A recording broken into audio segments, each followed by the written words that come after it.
Et salut tout le monde, j'espère que vous allez bien. On se retrouve du coup pour une nouvelle vidéo où on va parler de mes lectures manga. Voilà, j'ai lu pas mal de mangas, vous allez le voir. Il y en a que j'ai adoré, il y en a d'autres que j'ai pas trop aimé. Il y en a, je suis un petit peu mitigé. On va regarder ça ensemble, mais avant de commencer la vidéo, vous connaissez le principe. Si vous aimez ce que je fais, eh ben pensez à vous abonner à la chaîne, ça me soutient, c'est gratuit, ça mange pas de pain. Voilà, donc avant d'aller plus loin, si vous ne l'avez pas déjà fait, pensez à cliquer sur le petit bouton rouge s'abonner juste en dessous de la vidéo et du coup, on attaque.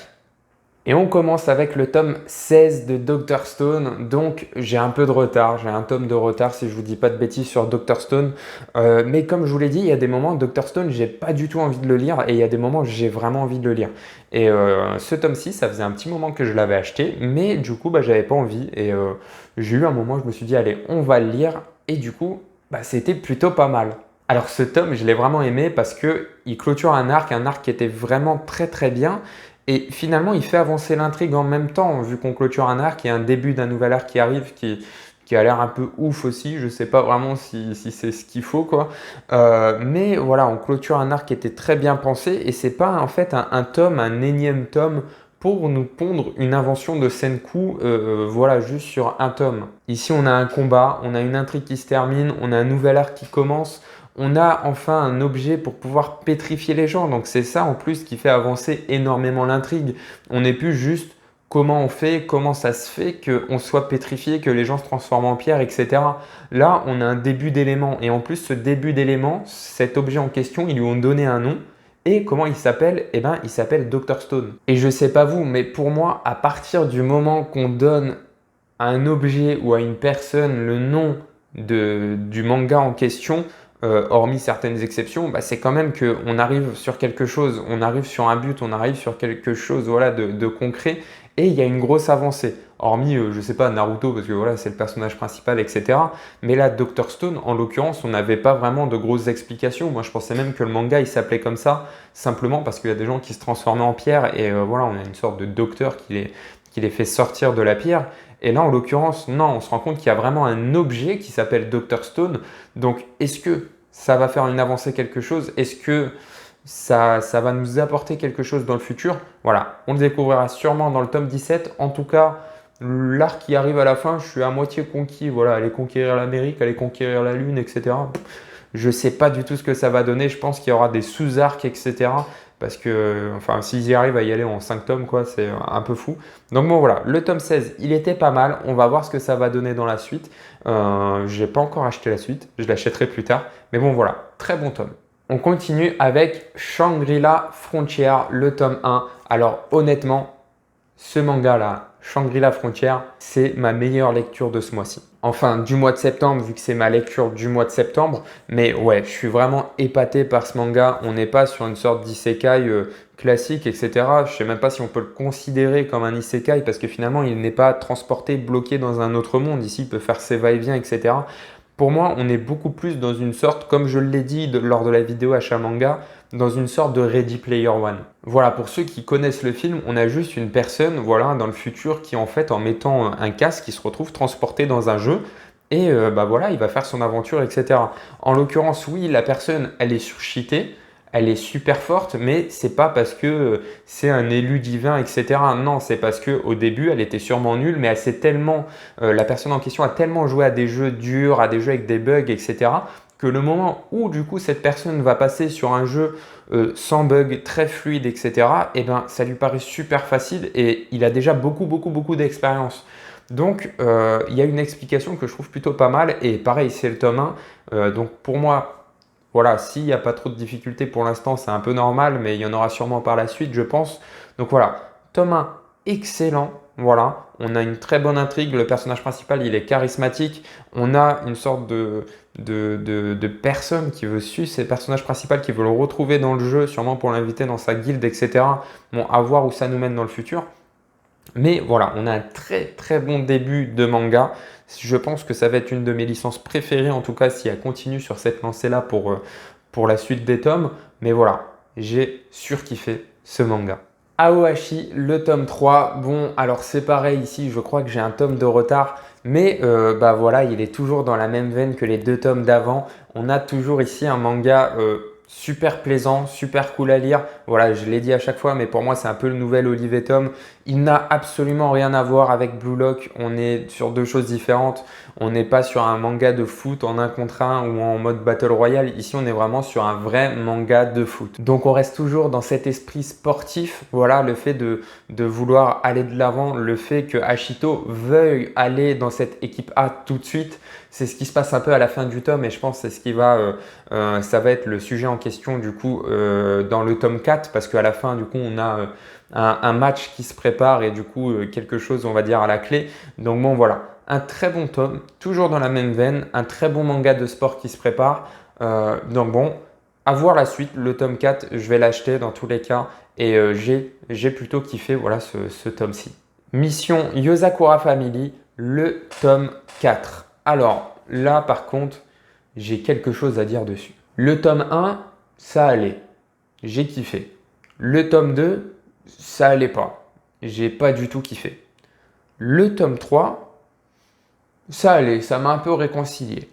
Et en lisant ce tome 4, je me suis posé une question. Grossièrement, ce manga, il nous raconte quoi? Non, parce que le speech de base, grossièrement, c'est un gars qui, pour sauver sa vie en quelque sorte, va se marier avec la fille qu'il aime et il va découvrir que c'est une famille d'espions et du coup, il va devenir un espion à son tour.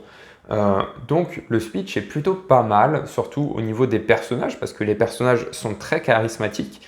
Mais hormis ce tome 1 qui nous parlait justement de ce synopsis-là, je trouve qu'il n'y a aucune avancée dans les 3 tomes d'après. Dans le tome 2, dans le tome 3 et du coup encore pire dans ce tome 4, bah, finalement ça nous enchaîne plein de petites histoires mais qui font rien du tout avancer. En fait, j'ai l'impression qu'on pourrait passer du tome 1 au tome 4 sans avoir découvert quelque chose. Je pense même qu'on pourrait passer du tome 1 au tome 4 et finalement remarquer rien du tout. Parce que là, on revient un peu dans la même veine que le tome 2, c'est-à-dire que dans le tome 2, on avait plein de petites missions qui s'enchaînaient en fait pour découvrir les autres personnes de la famille, ses frères, ses sœurs, etc. Voilà, il n'y avait aucune avancée, c'était surtout de la découverte. Donc j'ai voulu me dire, ok, c'est peut-être que le tome 2, etc. Mais dans ce tome 4, finalement, on revient un peu sur ce format-là, sauf que là, bah, on va aller faire les courses, on va aller faire les magasins. Moi, je veux bien, hein, mais c'est pas le but du manga, je pense. Donc, je me demande vraiment à partir de quand on aura un vrai tome qui va mettre en place une histoire, qui va faire avancer ça, qu'on aura un vrai antagoniste et que voilà, on va avoir envie de lire l'histoire du manga. Parce que là, actuellement, je le lis parce que finalement, les personnages sont quand même super charismatiques, les covers sont quand même super belles, il n'y a rien à dire dessus, mais l'histoire, c'est zéro. Après, j'ai vu dans la dernière vidéo, en commentaire, on m'avait dit qu'à partir du tome 6, il commençait à y avoir quelque chose, mais finalement, c'est pareil. Pourquoi attendre le tome 6? Pourquoi ils ne l'ont pas commencé avant? Parce que c'est un peu bête de 6 tomes pour pouvoir avoir un début de série. Il manquerait plus que la série elle se termine en 15 tomes, quoi, et finalement, la moitié du manga elle ne servira à rien du tout. Donc bon, voilà. Je verrai la suite, mais je suis super déçu de Mission Yozakura Family. The Fable, le tome 3. Donc là, par contre, on est sur un manga que j'ai kiffé. Voilà. On va changer un petit peu du tome d'avant, mais ici, on est sur un manga qui est totalement dans la même veine que les 2 premiers. C'est-à-dire que depuis le début, ce manga, je le trouve bien et à chaque tome, je le trouve encore mieux. Plus on avance, plus il enlève un peu ce côté humoristique. Il reste toujours présent, mais j'ai l'impression qu'il commence à s'effacer au fur et à mesure de chaque tome et qui devient plus quelque chose de fond. On sent vraiment que c'est pas un manga qui va être là pour de l'humour. Au début, en fait, on pouvait se poser la question en découvrant un peu le personnage principal. Mais là, voilà, vraiment en lisant le tome 2, en lisant le tome 3, on découvre vraiment qu'il y a une histoire qui se met en place, qu'il y a des relations entre les personnages qui se mettent en place, qui sont plutôt développées, que ce soit entre le personnage principal et sa compagne, j'ai oublié son nom, la personne avec qui il va devoir passer cette année, la personne qui va le surveiller, ou avec les personnes de la mafia, etc. Donc on sent vraiment qu'il y a une relation aussi entre la mafia et en l'occurrence, il y a une petite histoire qui s'est passée entre une personne de la mafia et la fille en question, donc qui accompagne Fable. Donc bon voilà, il y a une vraie avancée et là c'est quelque chose qui me plaît. Donc du coup on a une relation qui commence à se mettre en place entre la fille en question et une personne de la mafia, donc voilà qu'on a découvert, mais qui est un petit peu bizarre quand même, mais voilà, elle est présente et elle fait avancer un petit peu, on va dire, l'histoire des personnages. Mais on a également une relation qui commence à naître entre Fable et une fille en question qu'on voit depuis le tome 1 et un petit peu dans le tome 2 grâce à un travail qu'il va trouver, etc. Donc bon voilà, le tome est super bien, il y a une avancée, il trouve un travail, voilà, il essaye de s'émanciper un petit peu de sa vie, on va dire voilà, de tueur à gages et de devenir une personne lambda. Mais c'est toujours plaisant de voir ce côté professionnel, comme il dit, pour justement mener à bien cette mission. Parce qu'en fait, pour lui, il ne se comporte pas du tout comme une personne normale. Pour lui, être normal, c'est avoir des missions de tueur à gages, aller tuer des gens et voilà, basta. Alors que là, en l'occurrence, c'est pas du tout ce qu'il fait là. Donc pour lui, en fait, c'est vraiment une mission qui lui tient à cœur, essayer d'être comme une personne lambda. Sauf que, en fait, voilà, ça lui fait absolument tout changer dans sa vie et bah, c'est super cool finalement de voir la façon dont il s'adapte. C'est-à-dire que dedans, hormis le fait de voir les combats, etc., voilà, il est super fort, et ben, c'est pas ce côté tueur à gages qui me plaît, c'est vraiment de voir sa façon à laquelle comment il va faire pour s'adapter à sa vie de personne lambda. Donc c'est plutôt pas mal et surtout que on a des personnes qui commencent à savoir que Fable est du coup un des tueurs à gages super connus, super recherchés. Donc voilà, il y a quelque chose aussi qui commence à se mettre en place. Donc je pense que par la suite, l'histoire va encore avancer et va peut-être prendre un nouveau tournant. Mais en tout cas, ce tome-ci, il était plutôt pas mal. On continue avec Gantz E. Alors, Gantz E, c'est un peu bizarre. Comme je l'ai dit, c'est un spin-off de Gantz. Donc moi, j'ai jamais lu Gantz, donc je découvre avec le spin-off. Est-ce que c'est bien de faire ça? Je ne sais pas. En tout cas, voilà, j'ai décidé de le faire. Donc, contrairement à Gantz, celui-ci, ce spin-off se déroule à l'époque d'Edo, donc les samouraïs, etc. Et en tout cas, ouais, moi, j'ai super kiffé découvrir cet univers. On a des dessins qui sont super bien. On a des découpes qui sont également très, très bien faites. On sent quand même qu'il y a de l'expérience. Regardez, par exemple, au niveau des dessins, enfin, honnêtement, je trouve ça super beau et toutes les planches sont quasiment sur ce niveau de détail. L'histoire aussi est plutôt pas mal, honnêtement. Il y a quand même, en tout cas sur ce tome 1, une bonne intrigue, quelque chose qu'on veut savoir. Alors voilà, moi je suis totalement novice dans ce manga, donc pour vous, ce mystère, etc., peut-être que vous connaissez déjà si vous avez lu Gantz, mais moi je découvre totalement. C'est-à-dire que moi je vois les personnes qui meurent, qui reviennent à la vie, et qu'ils arrivent dans une pièce où il y a une grosse boule noire au milieu qui leur donne des armes et il y a un gars qui apparaît pour leur dire qu'ils ne sont pas morts et qu'en fait, ils vont en quelque sorte devoir se battre contre des extraterrestres. Moi, je dis ok, mais finalement, voilà, je suis un peu comme les personnages dedans. Je comprends pas trop pourquoi ils sont là, qu'est-ce qu'ils font là. Et en fait, ça, c'est super intéressant parce que j'aime bien ce sentiment où on ressent finalement la même chose que les personnages en question dans le manga. On a du coup deux personnages qui vont essayer de sauver une fille qui se noie et ils vont réussir à la sauver, mais par contre, eux, ils vont mourir noyés. Sauf que, bizarrement, ils sont morts et ils se réveillent dans une pièce miraculeusement avec d'autres personnes et au milieu de cette pièce en question se trouve une boule noire. Donc là, personne ne comprend rien parce que toutes les personnes dans la pièce, en l'occurrence, on va dire, sont mortes, en fait, morts noyées, morts d'une certaine façon, de vieillesse, etc. Et ils se croient tous au paradis. Mais du coup, une personne comme ça, elle apparaît et elle leur annonce qu'en fait, ils ne sont pas morts et que même si ils viennent en aide à la personne en question, ils pourront retourner dans leur ville, faire leurs activités qu'ils faisaient, etc. Et grossièrement, cette grosse boule au milieu, elle va s'ouvrir, elle va leur donner des armures, des armes pour décupler leur force. Et ils vont se retrouver du jour au lendemain, voilà, en quelques minutes, à se battre contre des extraterrestres. Alors, les extraterrestres en question, on en voit en quelque sorte deux sortes dans ce tome 1. C'est des humains à tête de corbeau, donc voilà, c'est des extraterrestres, mais moi, j'ai kiffé.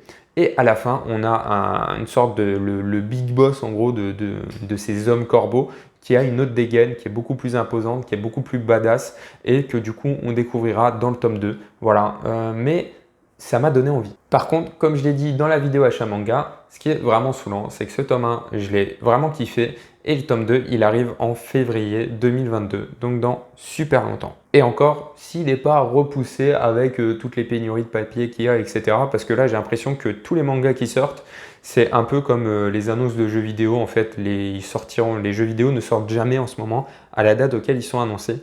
et les mangas, j'ai l'impression que c'est un peu pareil. Donc bon, voilà, Gantz E, le tome 1, plutôt pas mal, bonne découverte. Ça m'a honnêtement donné envie de lire Gantz. Après, est-ce que je le lirai maintenant? Est-ce que je les achèterai maintenant? Je ne sais pas. J'ai vu qu'il y avait plusieurs éditions en plus. Dites-moi si c'est mieux que j'achète la nouvelle édition, enfin la dernière qui est une édition double, je crois. Ou si j'essaye, alors un peu plus cher je crois, mais de me procurer l'édition simple. Je ne sais pas laquelle est le mieux. Dites-le moi en commentaire et voilà, on regardera ça ensemble. Doubt, donc l'intégrale, le tome 1 à 4. Voilà, donc je vais poser les trois autres tomes, je vais garder que le tome 1, c'est plus simple pour vous parler. Alors, grossièrement, ce manga, il n'était pas du tout prise de tête et il était plutôt kiffant, mais à partir du moment qu'on ne se prend pas la tête. Alors, le synopsis de ce manga est quand même très classique, je trouve, pour un genre de survival game. C'est-à-dire qu'en fait, on a donc toutes ces personnes qui sont ici. Alors, à l'intérieur, ils ne portent pas de masque, hein. Il n'y a que sur les couvertures qui portent des masques, qui vont se retrouver dans un hangar fermé à clé, etc. Et finalement, toutes ces personnes vont commencer à mourir une par une. Et grossièrement, la personne qui se met à tuer tout le monde se trouve parmi eux. Donc, ils vont essayer, au fur et à mesure que les personnes meurent, etc., de débusquer, de trouver qui est le tueur à travers divers stratagèmes et du coup mettre un peu fin à ce massacre. Alors, au niveau des dessins, on a des dessins qui sont quand même plutôt pas mal, on va dire même, enfin, les dessins sont très bien, mais ils sont quand même assez classiques, voilà. Vous pouvez le voir ici, je ne sais pas si j'ai d'autres planches, voilà, bon, vous voyez un petit peu. Mais voilà, on a des planches qui sont quand même assez classiques, mais ça fait le taf. Honnêtement, pour ce genre de manga, ça fait complètement le taf. L'histoire est plutôt pas mal. Par contre, on a, je trouve, au niveau des scènes d'action, c'est très mal retranscrit. On n'a pas du tout ce sentiment de vitesse, ce sentiment d'impact qu'on peut avoir, par exemple, comme un manga d'action dans des scènes d'action classiques. Je trouve que les scènes d'action sont très mal retranscrites. Bon, après, honnêtement, il n'y a pas non plus masse scènes d'action à l'intérieur parce que finalement, les meurtres, on ne les voit pas énormément. Généralement, en fait, quand une personne va mourir, pour garder ce mystère, on va avoir en fait juste une personne un groupe en fait qui va se séparer et finalement quand ils vont se retrouver, ils vont remarquer qu'il va manquer quelqu'un et en fouillant, ils vont retrouver la personne en question morte. Donc on va peut-être avoir une ou deux scènes d'action par tome, mais honnêtement voilà qui ne sont pas non plus énormes. Et je suis pas sûr, mais je crois qu'il existe une sorte de suite à ce manga, donc en 4 tomes. Je crois que c'est Secret. Dites-le moi en commentaire si c'est bien une suite, parce qu'en tout cas, quand j'ai lu le synopsis, ça m'a vraiment fait penser à Doubt. Donc voilà, en tout cas, si c'est vraiment une suite, ça me tenterait de la prendre pour la lire, parce que finalement, c'est un petit manga en 4 tomes qui honnêtement se lit super vite. Il n'y a pas énormément de choses à lire. Vraiment, en 20 minutes, il est lu. Donc voilà, si il y a une suite, je voudrais bien l'acheter pour la découvrir. Donc bon, voilà, dites-moi en commentaire si c'est vraiment la suite Secret ou si je me trompe et que c'est un autre manga. Voilà, et du coup, manga plutôt pas mal. Voilà, un petit survival game de rajouter. On passe à la suite. Sensor de Junji Ito, voilà, donc après Tomie, on a Junji Ito, donc on a toujours, c'est chez Mangetsu et on a toujours une finition au niveau du manga qui est honnêtement exceptionnelle. On a une couverture très rigide, cartonnée, on a vraiment du papier qui est un petit peu plus rigide également. Bon, au niveau du manga en question, on garde quand même le même style que Junji Ito, hein. On ressemble par exemple, moi qui ai lu Tomie avant, ça me fait vachement penser à Tomie, hein. Donc voilà, vraiment pas mal. Donc même le personnage principal, enfin la fille en question que vous avez ici, je trouve qu'elle ressemble beaucoup à Tomie. Donc bon voilà. On a un tome par contre qui est beaucoup plus fin. On a un tome qui est plus fin, voilà, si on compare également à Tomie, voilà, parce que c'est l'œuvre précédente de Junji Ito qu'on avait chez Mangetsu. Pourquoi? Simplement parce que Tomie était en 3 tomes et du coup Sensor, je pense qu'il doit être en un tome, ce qui explique pourquoi il est un peu plus petit. Alors, honnêtement, toujours aussi bien, la qualité était pas mal, l'histoire est très bien, mais par contre, je dois reconnaître que j'ai quand même largement plus préféré Tomie que Sensor. Pourquoi? Parce que ici, on n'est pas du tout dans le même genre d'horreur que Tomie et c'est un genre d'horreur qui est bien, qui me plaît, parce que j'ai apprécié le tome, mais qui n'est pas, on va dire, le genre d'horreur que j'aimerais lire tout le temps. C'est-à-dire que dans Tomie, on a ce que j'appelle de l'horreur visuelle. Voilà, on a des planches qui sont un peu gore, etc., qui qui sont un peu perturbantes et qui finalement, on peut rester scotché, on va dire plusieurs secondes, plusieurs minutes devant la planche en question, tellement elle est bizarre, intrigante et effrayante à la fois. Là où dans Sensor, on est sur de l'horreur cosmique en quelque sorte. Donc, comment vous expliquer ça? C'est en fait un peu la peur de l'infini, la peur du néant, la peur que nous, en tant qu'être humain, une personne au-delà de nous, une personne supérieure en fait peut nous anéantir et sans qu'on ne puisse faire quelque chose. Et finalement, c'est un peu ce qui se passe dedans. Ici, on est beaucoup plus dans le système de peur qui est utilisé dans les chefs-d'œuvre de Lovecraft, dans l'appel de Cthulhu, etc. On n'est pas du tout sur la même peur qu'on a dans Tomie. Voilà, ici on est sur de l'horreur cosmique, on est sur quelque chose voilà, qui va exploiter en quelque sorte la terreur, l'insignifiance de l'humanité face à l'étendue de l'univers en quelque sorte. Voilà, donc ça a l'air un peu compliqué quand je dis ça, mais honnêtement, si vous avez déjà lu les chefs-d'œuvre de Lovecraft ou même si vous avez déjà lu Sensor, vous voyez totalement de quoi je veux parler, je pense. Mais voilà, c'est deux choses différentes et c'est ce qui fait que je pense que j'ai plus apprécié Tomie que Sensor. Mais je parle bien au niveau de l'histoire parce que en l'occurrence, l'histoire est quand même très prenante. J'ai adoré la suite, j'ai adoré découvrir ce qui se passe dedans et même je trouve que comparé à Tomie, ici on a une histoire en fait qui se met bout à bout. Donc voilà, du début à la fin, on n'a pas, on va dire, plusieurs histoires sans grand rapprochement qui s'enchaînent. Ici, on a vraiment une sorte de fil conducteur qui est beaucoup plus imposant, beaucoup plus visible que Tomie. Donc bon voilà, très très bonne lecture, très bonne édition, merci Mangetsu, et quand même assez content, mais pas trop mon style. Et on termine cette vidéo avec du coup L'île entre deux mondes, le tome 2. Donc bon voilà, en plus avec la fin des beaux temps, etc. C'était super cool à lire. Honnêtement comme le tome 1, donc c'est une série qui est en 2 tomes chez Pika Graphics, donc un grand format. Et honnêtement, j'ai kiffé cette série. C'est pas du tout prise de tête, voilà, comme je l'ai déjà dit pour le tome 1, c'est un petit manga qu'on lit en détente, même voire en transition, quand on lit une grosse série, etc. pour couper un petit peu. Ça se lit facilement, le manga est vraiment de qualité, on a pareil du papier cartonné, des pages beaucoup plus rigides, des dessins qui sont honnêtement, j'essaie de vous trouver une petite planche, vraiment je trouve super belle et super prenante, voilà. Donc honnêtement, voilà, quand on voit les petites planches, hop. Quand on voit les petites planches, c'est quand même super classe à lire. Donc bon voilà. Je vais éviter de vous parler grossièrement de quoi ça parle. C'est une personne qui revient sur son île natale et en fait voilà, il y a des petits événements qui se passent sur cette île, des petites apparitions en quelque sorte, on va dire fantomatiques, voilà. Mais voilà, c'est pas du tout un manga d'horreur.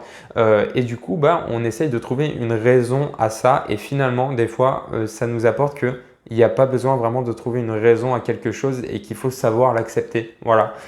Donc, super plaisant à lire, honnêtement. Je vous conseille cette série si vous aimez les petits mangas. Voilà. Il n'y a pas d'action. Voilà, c'est vraiment que de la parlotte, on va dire, hein, mais une parlotte qui est intuitive et qui est super bien expliquée. On comprend vraiment tout et on a envie de lire la suite. Voilà. Un manga sans action, ça se plaît également pour ceux qui sont habitués au neketsu de base, etc. Et ben voilà, c'est un genre de manga qui est super cool, qui est un peu tranche de vie même, je dirais. Voilà. Donc, L'île entre deux mondes, c'était super plaisant. Une petite série en 2 tomes qui était super cool. Donc bon, voilà mes lectures du mois de septembre. Voilà, vous avez tout vu, donc des hauts et des bas au niveau de mes avis dessus, d'autres un peu plus mitigés. Mais bon, voilà, je suis on va dire, en partie quand même assez content des lectures que j'ai faites. Donc j'espère que ça vous a plu. Mettez un petit pouce bleu si vous avez aimé la vidéo, mettez un petit commentaire. Et du coup, on se revoit très vite pour une prochaine vidéo.